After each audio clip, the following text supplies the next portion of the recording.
world was young, the mountains green, no stain yet on the moon was seen. Then with a crash came a great ringing shout. Ra, Oom, Ra.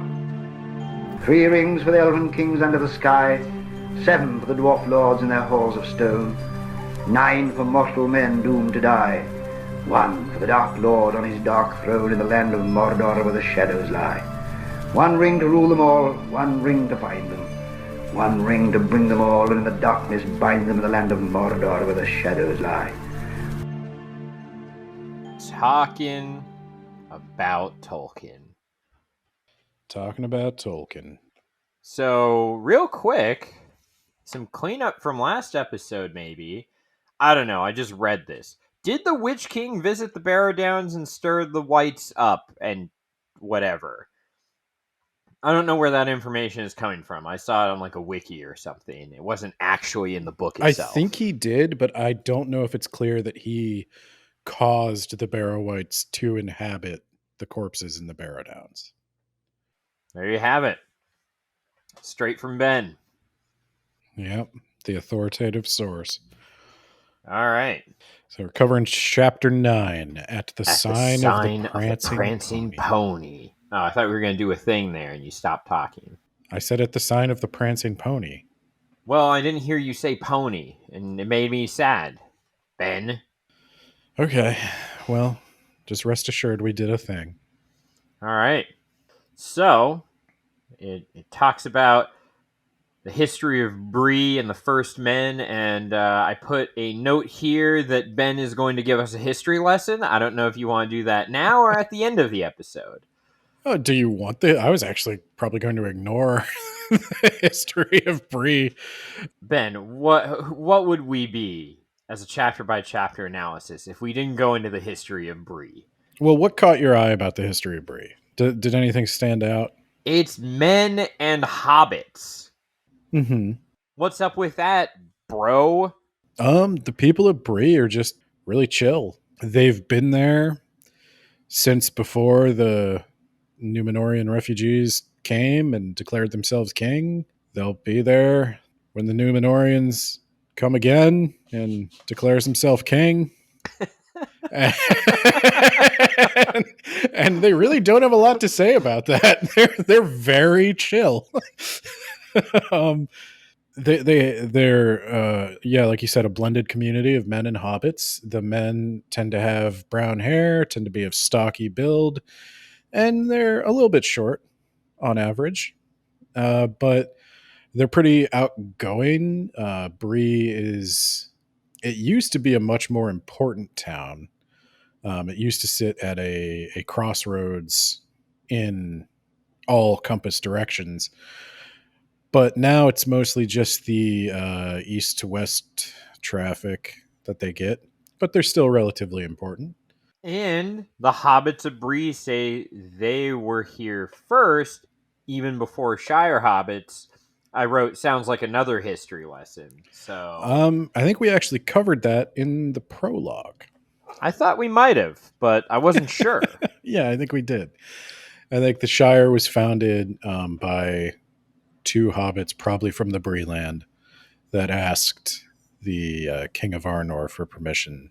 And the King of Arnor, I think, said they could have the Shire if they agreed to maintain the roads. He didn't really care about the Shire. You can have the Shire if you maintain the roads so that I can, run away to the coast? I think probably just for trade purposes. Fate of man. You don't get to go to the coast. I think the hobbits were also expected to pay taxes, but I think everybody just kind of forgot about that.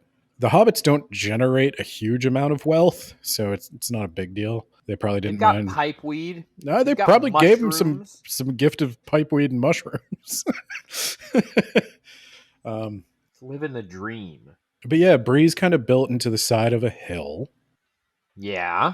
And pretty much everybody, the men live in stone houses. I think the hobbits mostly live in houses as well. Oh my God, those traitors. And the people of Bree are, at least on this side of the Misty Mountains, the human beings most friendly with other races. They really do not care about much. in a good way. Yeah. They hang around with other races.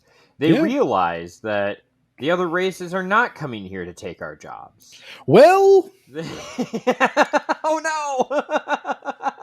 there is a line about that that we could talk about in a minute. They're a little concerned about that. They really don't mind. Like, they love visitors. Love visitors. Refugees. That's different. Yeah. Don't know And about that. refugee, just another word for immigrant.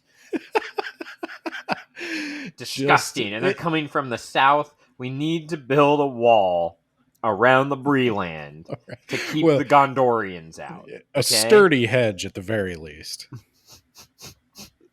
I was thinking the same thing. Yeah.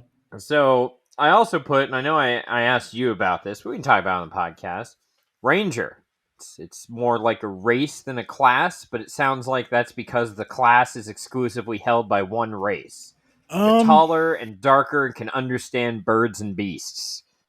Well, I think there's a little bit still not as fun as a rogue or just a straight up mage or like a fighter, but you know. I think there's a little bit of rumor blending into legend there. The Rangers are the Dunedain, the remnants of the Númenórean kings that had the kingdom in the north that was eventually... Why do they call themselves Dunedain instead of Númenórean? I mean, that's probably an evolution of language there. I don't, off the top of my head, know incorrect. Language evolves, like, you just shorten the word. Like, Caladan goes to Dan, all right? So they should just be Noom. They should be Nooms. It's Newman. We got the Nooms over here. No, I think... Newman. Are you looking for someone?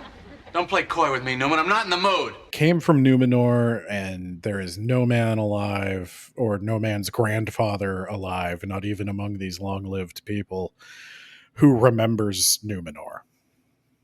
So they probably considered themselves from Arnor, then Arnor split into three I heard that kingdoms. they were kind of stupid, though. You know, like... The Númenóreans? Yeah. There was like this weird outsider who was like, I'm totally an elf, guys. Also, you know what? You should go fight God. And they were all like, we should fight God. Know, yeah, I think we should fight God. Let's go do it. Yeah, I bet we could take him. How big is he? Is he bigger than me? He's the universe itself. Just get me a step stool. I'll get up to his face and hit him. Go for the knees. Yeah, the Númenóreans, it didn't work out. So maybe there's some bitter memories there, too. It didn't work out. I mean, that's an accurate depiction of the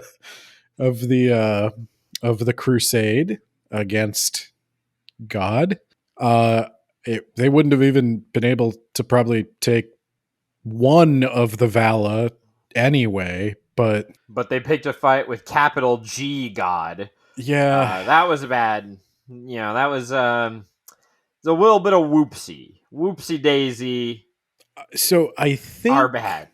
What if they yelled out that they repented as the wave was hitting them? Maybe they go to heaven. Yeah, there you go. I mean, your soul might be saved. Sorry, God. Look, I can save your soul. I can make no promises for your body. Well, I think we do pick on this, and we could get into this. Like, we can actually read the Fall of Númenor between books or something if you want. But I think Sauron maybe convinced them that there was no God. I think he might have convinced them that the Vala were, I don't know. It's a weird thing because I don't really know what the whole plan was. To worship Morgoth, though? Yeah, I think he said like Morgoth's the real deal, but also these Valar are like keeping eternal life from you if you go there. Morgoth is the real deal. Don't ask where he is now. He's in the void gathering his chakra. for the next move. He's got a plan, guys. Okay, he's got a really good plan. He's definitely got something up his sleeve. Don't worry. But nah, the Breelanders don't care about that. The Breelanders are Morgoth 2024. Yeah, I mean, why not? Yeah.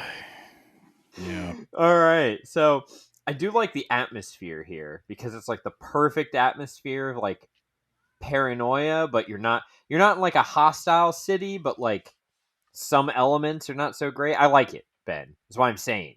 I wish I could do this more often with D&D because they start with there's queer folk around or queer folk about. It is fun that language has evolved in that way. And they're at yeah. Yeah. And the hang on, I gotta check you at the gate because there's queer folk abroad. Yeah, the gatekeeper is a little sus too. He's asking him all these questions, and Frodo's like, "Remember, I'm Mr. Underhill. Perfect." Yeah, he's so 10 feet from the gate. Now remember, fellows, he really I am is. Mr. Underhill. He really is. And it's like, who's that going to fool? No one. Because they're like, all right, who's traveling with Frodo? Sam, Merry, Pippin. None of them use fake names. So no one's going to be like, nope, wrong group. That's Sam, Merry, Pippin, and Mr. Underhill. Not Mr. Baggins. So well, because we're looking for another 4 Hobbit group. It's okay because Gollum only got the one name. There Baggins. You go. And honestly, the only reason they even get into the town after dark is because Merry drops the, okay, I didn't want to do this, but I'm Meriadoc Brandybuck. Yeah. Maybe kind of that changes your mind. Oh, a Brandybuck. I mean, as long as you're not a Baggins. Yeah, well, and it does kind of change his mind because the Brandybucks, they live nearest to Bree, and they're the only Hobbit visitors. Fortress. Yeah, and they're rich. And we've got a hedge. I got a hedge. Yeah. As they enter Bree, a dark figure climbs up over the gate and slips inside the city. So we're going into this inn. It's a full house. There are dwarves that come through here. There's a weird group that came up the Greenway from the south. I don't know if we can find you some rooms, but I guess we can find you some rooms that you'll pay for in the morning. What the shit is this, Ben? Where you pay for your room in the morning when they see you off? There were fewer people back then. If you, I guess so. Yeah, it's like, I guess so. I'm going to see you again. Drive away. Yeah. So they were comfortable with like verbal contracts. That's a stupid, shitty way to do business, and you're a moron if your entire business hinges on verbal contracts. But maybe back then there was some merit to it. Back in Middle Earth, they thought they were going to get a full-sized room, but Hotels.com only booked them a Hobbit-sized room, and they tried to talk to Barleyman Butterbur about that, but he said, like, look, I don't do the booking. You used a third-party contractor. You're going to have to take that up with Hotels.com. I can't refund your money, but I can give you a Hobbit-sized room and a private dining room. And good beer and food. And I will stable your horses. And honestly, I live to serve. Yeah, Butterbur, he's real great, but he's also, God, your name is Underhill? Why is that? God, I keep thinking it's at the tip of my tongue. Oh, I'm sure I'll figure it out. Okay, go off to your room. Nothing to report here. Bye.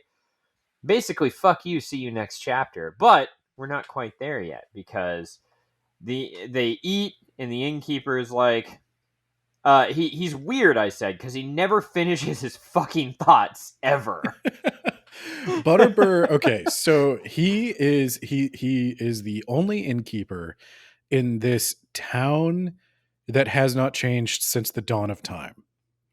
And tonight, for some reason he cannot understand or comprehend, there is a run on the business. He is getting absolutely slammed. Every person in Bree has decided to come to the Prancing Pony tonight. Plus, there's like 4 traveling parties in town. That's Yes. literally never happened before. 4 at the same time. Oh my God. We got dwarves, we got men, we got hobbits, we got, dude, I'm running around. I got a million orders. My hobbit stable boy is an idiot. Where's the food runners? I need runners. And yeah, he's just totally overwhelmed, and that's why he keeps forgetting stuff. And when you guys are done eating, though, you guys should come hang out in the main room. I'm sure they'd all like to talk to you about stuff and your travels and shit. Especially the Underhills. Did you know that there's a ton of Underhills in Bree? There are, and they're pretty sure that they're related to you because there's no other way there could be another Underhill family. But that's probably right. Like this, I mean, how many, like, they've got to be related somehow. I know so many Underhills, you don't even know. It's not like there were like 5 waves of immigration into America that produced a bunch of different Underhills at Ellis Island. Like, yeah, they're probably related. Why did you pick a real name? Yeah. Why did you pick a real name? Shouldn't you know your genealogy? You've had like 50 years Oh my to study. God, they know, every Hobbit knows their genealogy. It's the only books they read. Why didn't he just take like Brandybuck or Took? Yeah, why doesn't he just say he's Mary's cousin? He is Mary's cousin. He is. They don't know that. Oh my God, dude. Like, why do you go to the common room? Barleyman gives them a private room to eat in. And Mary doesn't even go into the common room. You know, that's the other thing. Mary's like, I'm gonna go fuck off for a walk. In the Hope movie, I don't die. Okay, bye. In the movie, they do that like Mary and Pippin are like The same person. drinking buddies. Yeah. Because like Mary in the movie, Mary sits down at the table and Pippin's like, "What's that?" And he's like, "This, my friend, is a pint."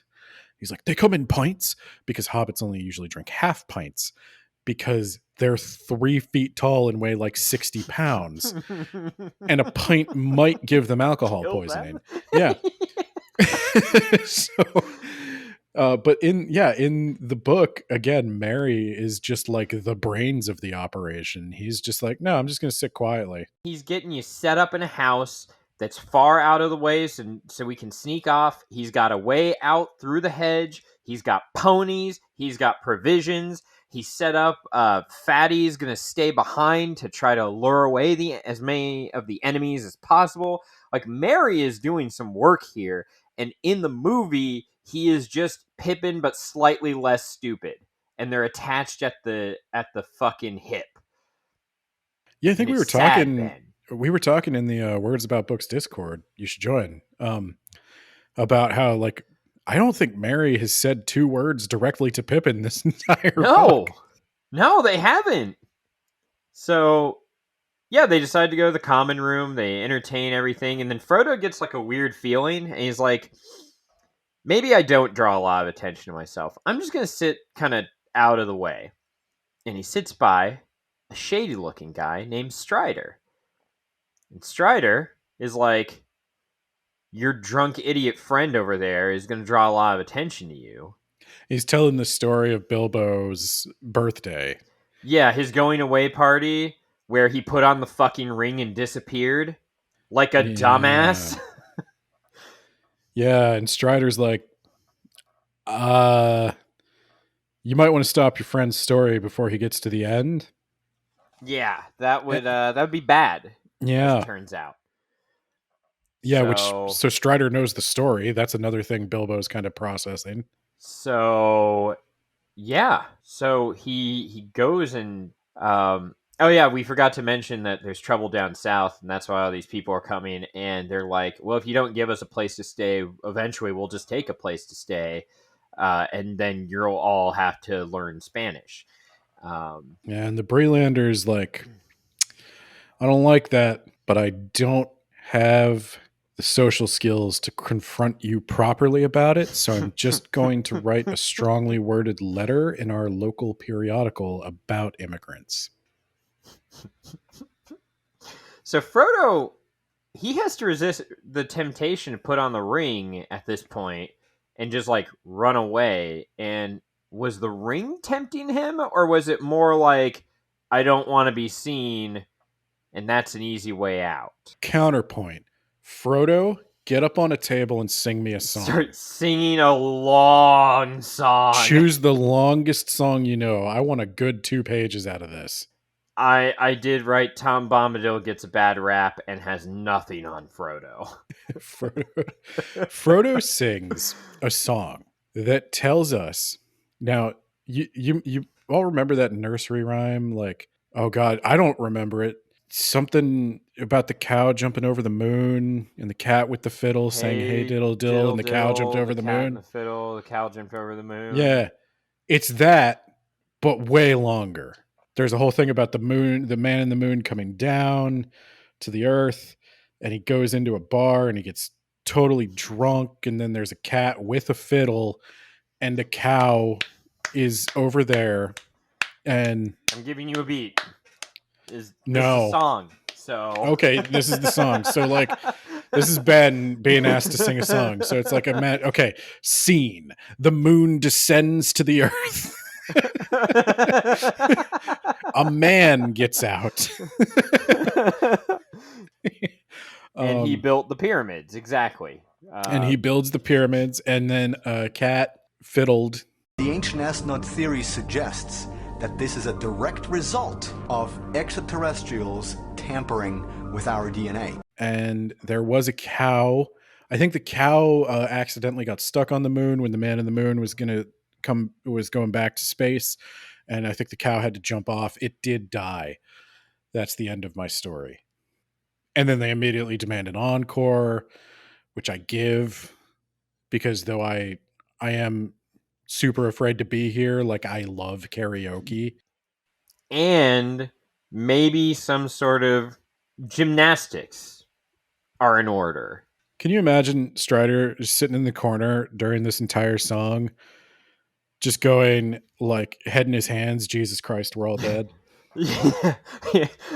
I told you to stop drawing attention to yourself, and you're literally drawing all the attention. Oh, I think he actually he says to Frodo after everything's over, he's like, you probably should have just let your friend keep talking. On second thought, that would have been better. But yes, so this is the scene from the movie where Frodo falls. But the ring doesn't slow motion fall onto his finger. Well, and he's not a crying baby telling Pippin to shut up. And to Pippin's credit, he's not just like, Frodo Baggins, or I know a Baggins, Frodo Baggins. And and Elijah Wood's not just like, stop. Yeah, he went a little too hard on the Tobey Maguire, Yeah. Oh my God. He No. So in this one, Frodo's the way he winds up singing a song is Pippin's telling the story, and Frodo's like, "Hey, everybody, look at me. Hey, just want to say I'm great to be here. Love being here in Bree, best town, way better than the South. Am I right, guys?" And he's working the crowd a little, and he's like, somebody's like, "Sing," and he's like, "I got you, bud." He starts singing. He's just stealing all of Pippin's thunder, just giving Pippin the middle finger, like silly. He's like, "Yeah, fuck you, Pippin." Because asshole. Again, in this one, Frodo is not a whiny baby. He's confident and kind of the leader. And just like Peter Parker is normally confident and kind of the leader, and Tobey Maguire is like, "I got you. Let's really play up the whiny nerd part. Let's have him get bullied in college? What? That happened?" Anyway. Peter, I know we're here at the grave of our friend's father, but I'm ready to date you now.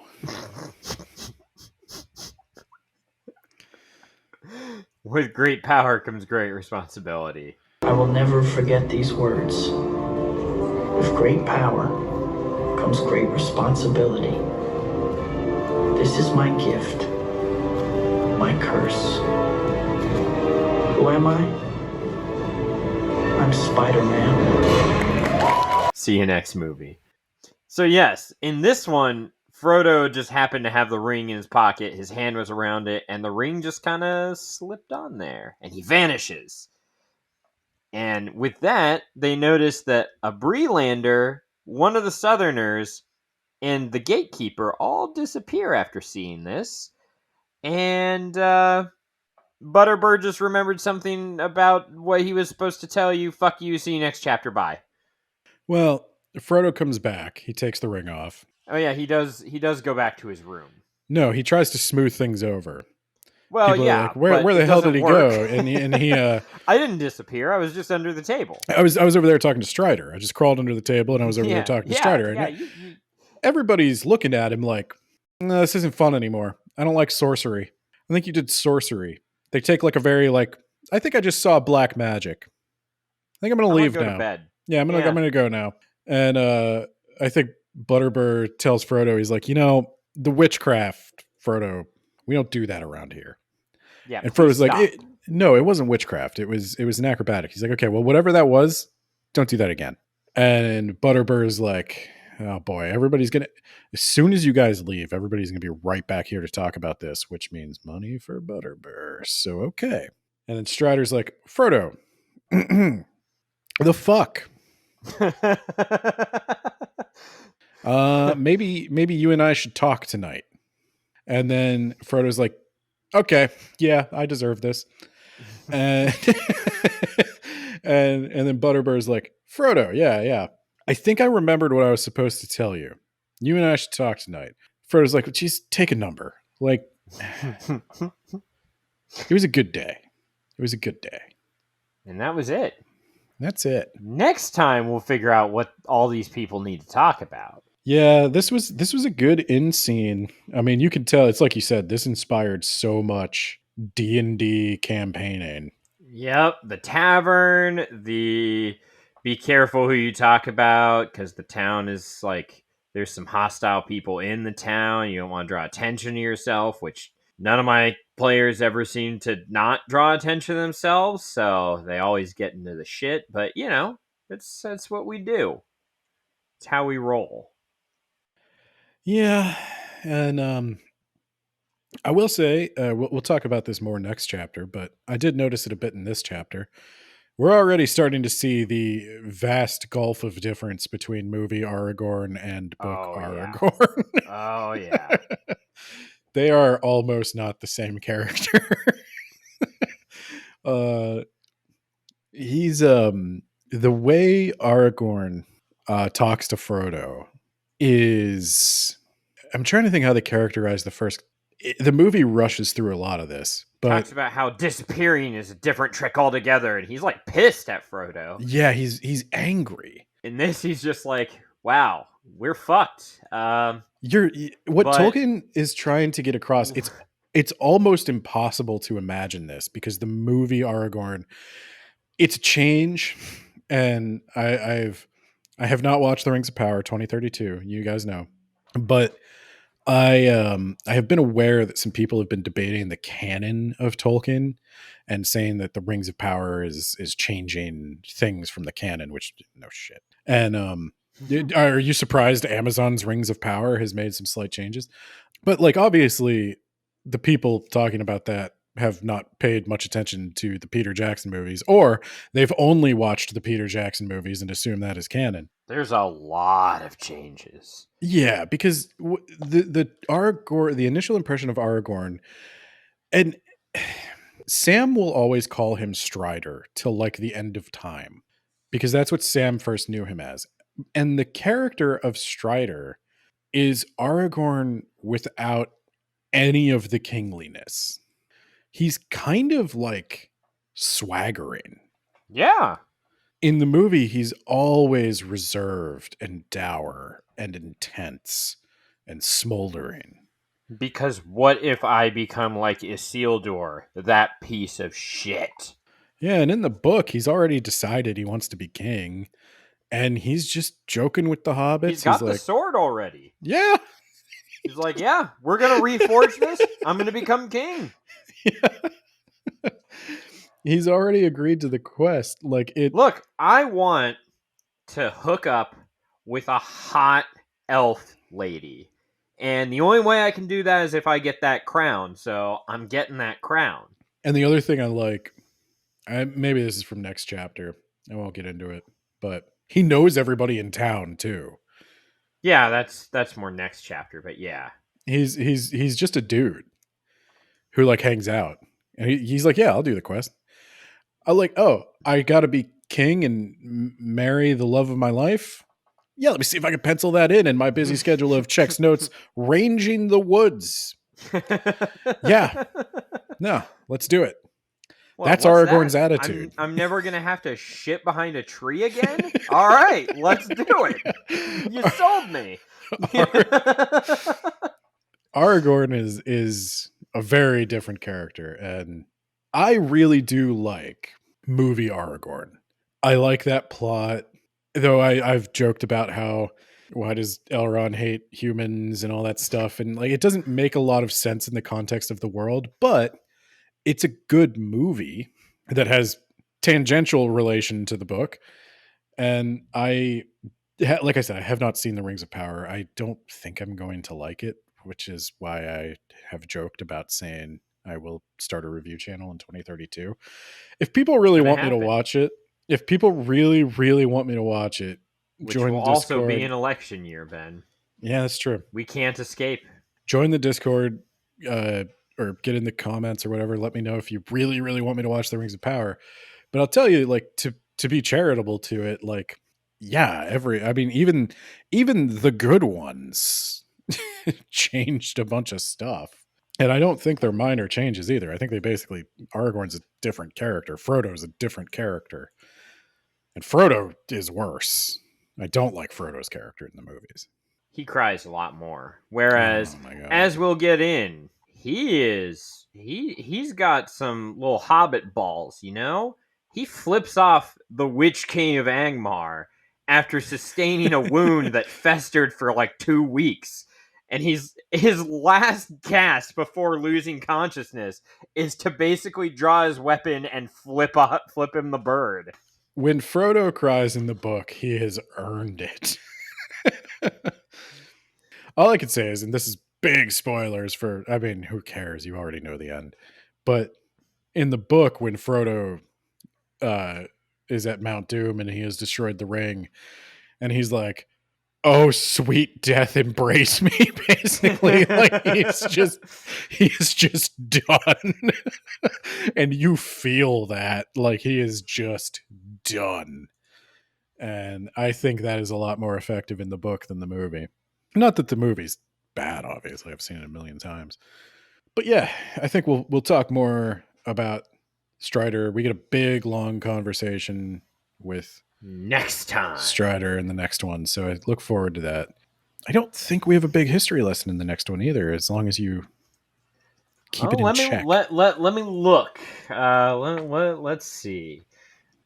No, I don't think we have a big history lesson unless you want to talk about his broken ass sword. You can talk about Narsil a little. Okay. But otherwise, it looks like there you go. So the only thing I'm going to add to the end of the episode here is I've been most excited for this chapter for a reason that almost no one is going to appreciate.